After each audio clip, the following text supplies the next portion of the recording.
अगर भाजपा में दम है तो बोल दे कि 10,000 बांकीपुर के बच्चों को नौकरी नहीं मिलना चाहिए। ये बात भाजपा वाले बोल के दिखा दें तो जो कुत्ता बिल्ली वाला बयान का हाल हुआ था उससे भी बुरा हाल होगा। नमस्कार, मैं नामिका सिंह और आप देख रहे हैं तेजस पर। बिहार की राजधानी में इन दिनों प्रशांत किशोर लगातार सरकार और सत्ताधारी दलों को घेरते हुए नजर आ रहे हैं। रोजगार, पलायन और कानून व्यवस्था जैसे मुद्दों को लेकर उनके सवालों ने राजनीतिक बहस को और तेज कर दिया है। खासतौर पर 10,000 युवाओं को नौकरी दिलाने उनके ऐलान के बाद बिहार की सियासत में नई चर्चा शुरू हो गई है। प्रशांत किशोर ने बांकीपुर क्षेत्र में बेरोजगार युवाओं को रोजगार दिलाने का दावा किया है। उनका कहना है कि 10,000 पढ़े लिखे बेरोजगार युवाओं को देश भर में मौजूद निजी कंपनियों और अपने संपर्कों के जरिए नौकरी दिलाने की कोशिश की जाएगी। उन्होंने युवाओं से सीवी भेजने की अपील की है।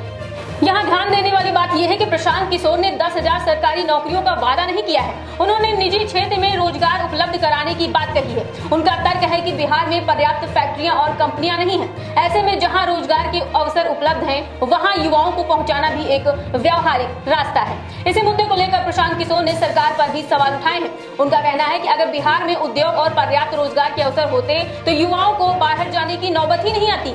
उन्होंने भाजपा को चुनौती देते हुए कहा है कि अगर सरकार उनके रोजगार अभियान को रोक सकती है तो रोक कर दिखाए। प्रशांत किशोर ने एक और राजनीतिक दावा भी किया है। उन्होंने कहा है कि अगर बांकीपुर में काम करके दिखाया जाता है तो आने वाले समय में बिहार के दूसरे इलाकों की जनता भी अपने विधायक से सवाल पूछेगी कि जब यहाँ काम हो सकता है तो उनके क्षेत्र में क्यों नहीं हो सकता। यानी प्रशांत किशोर का निशाना सिर्फ रोजगार तक सीमित नहीं है, वो स्थानीय स्तर पर काम और जनप्रतिनिधियों की जवाबदेही को भी राजनीतिक मुद्दा बनाने की कोशिश कर रहे हैं। इसी बीच सरकार की ओर से नियुक्ति पत्र बांटने और रोजगार से जुड़े कार्यक्रमों को भी प्रमुखता से सामने रखा गया है। मुख्यमंत्री सम्राट चौधरी की ओर से नियुक्ति पत्र वितरण कार्यक्रमों के जरिए ये संदेश देने की कोशिश की गई है कि सरकार रोजगार और नियुक्तियों के मोर्चे पर काम कर रही है। लेकिन विवाद सिर्फ रोजगार तक सीमित नहीं है। भरत तिवारी मामले को लेकर भी प्रशांत किशोर ने सरकार पर गंभीर सवाल उठाए। सरकार की ओर से परिवार को आर्थिक सहायता और एक परिजन को सरकारी नौकरी देने की बात कही गई है। प्रशांत किशोर का कहना है कि मुआवजा और नौकरी अपनी जगह है, लेकिन अगर किसी मामले में गलत कार्यवाही हुई है तो जिम्मेदार अधिकारियों और आदेश देने वालों की भूमिका की जांच और कार्यवाही भी होनी चाहिए। उन्होंने ये सवाल भी उठाया है कि कार्यवाही का आदेश किस स्तर से आया था और संबंधित अधिकारियों की जवाबदेही तय क्यों नहीं की जा रही है। साथ ही उन्होंने फेक एनकाउंटर मामलों के पीड़ित परिवारों के लिए भी समान नीति अपनाने की मांग की है। इस पूरे घटनाक्रम से बिहार की राजनीति में रोजगार, कानून व्यवस्था और जवाबदेही के मुद्दे फिर केंद्र में आ गए हैं। प्रशांत किशोर लगातार जनता से जुड़े मुद्दे को लेकर सरकार पर दबाव बनाने की कोशिश कर रहे हैं, जबकि सत्ता पक्ष अपनी योजना और नियुक्तियों के जरिए सरकार के कामकाज को सामने रख रहा है। आने वाले समय में ये देखना काफी दिलचस्प होगा कि रोजगार का ये मुद्दा सिर्फ राजनीतिक बयानबाजी तक रहता है या जमीन पर इसका असर दिखाई देता है, क्योंकि बिहार की राजनीति में बेरोजगारी और पलायन लंबे समय से बड़े मुद्दे हैं। फिलहाल इतना जरूर है कि प्रशांत किशोर के लगातार हमलों ने भाजपा, जेडीयू और आरजेडी समेत सभी राजनीतिक दलों के सामने नई चुनौती खड़ी कर दी है। अब मुकाबला सिर्फ चुनावी नारों का नहीं बल्कि रोजगार, विकास और जनता के सवालों का जवाब देने का भी है। फिलहाल आपकी इस रिपोर्ट पर क्या राय है? अपनी राय हमें कमेंट बॉक्स में जरूर बताएं। चैनल को सब्सक्राइब करें, वीडियो को लाइक करें और ज्यादा से ज्यादा शेयर करें।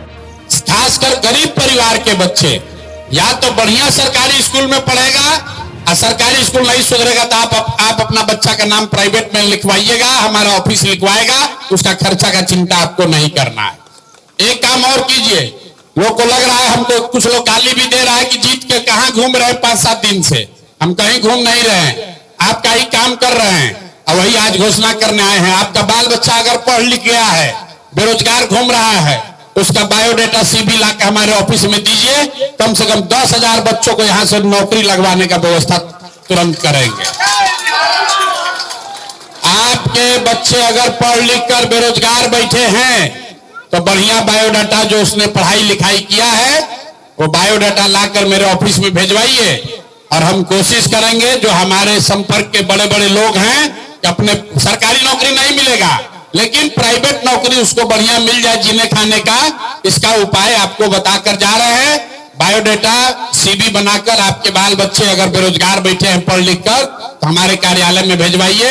एक आग्रह आपसे करेंगे, अपने यहाँ शादी में, जन्मदिन में, मरनी में, जीनी में, सब में अगर आप सोचिएगा कि हम आए तो भैया संभव नहीं है, हम हाथ जोड़ रहे हैं पहले से, क्या भैया हमारे घर आइए चाय पीने।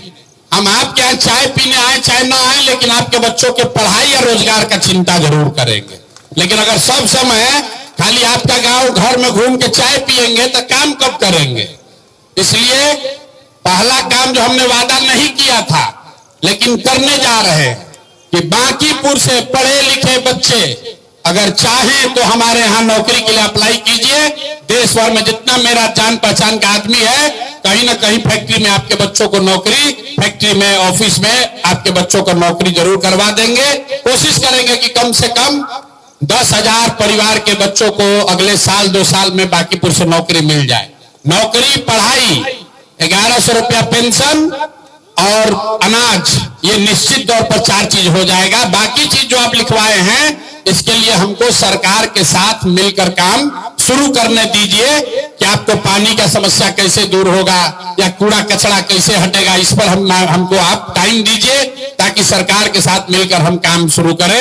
बहुत लंबा चौड़ा वादा नहीं करेंगे, लेकिन आपको इतना बता के जा रहे हैं कि बिहार के किसी एक विधानसभा क्षेत्र से सबसे ज्यादा अगर कहीं से नौकरी मिलेगी तो वो बांकीपुर के लड़कों को ही मिलेगी। आप लिख कर ले लीजिए। जितना भी हमारे जीवन का संबंध है, कमाई है, जितना लोग हमसे फायदा उठाया है, सबको हमने जाकर 5 दिन में कहा है कि भाई इन लड़कों को नौकरी का व्यवस्था कराओ, जब सीवी दीजिए ताकि आप लोग जाकर आपके बच्चे नौकरी, अभी नौकरी बाहर जाके करना पड़ेगा क्योंकि सरकार अभी जनसुराज का नहीं है, लेकिन बाहर नौकरी मिल जाएगा। जब जनसुराज का व्यवस्था बिहार में बनेगा तो आपके बच्चों को बाहर भी नहीं जाना पड़ेगा, वो नौकरी की व्यवस्था बिहार में की जाएगी। तो इतनी बात है, बाकी आपसे संपर्क बना रहेगा। हमारे यहाँ रोज आइए मत, हमारे कार्यालय का नंबर कार्ड आपको दे देंगे, वहां पर व्यवस्था है। अगर आपको संकट पड़े तो आइए। रोज रोज हमको माला पहनाने, फूल देने से मत आइए। हमको चिंता है कि हमको आपको क्या, आपके लिए क्या करना है।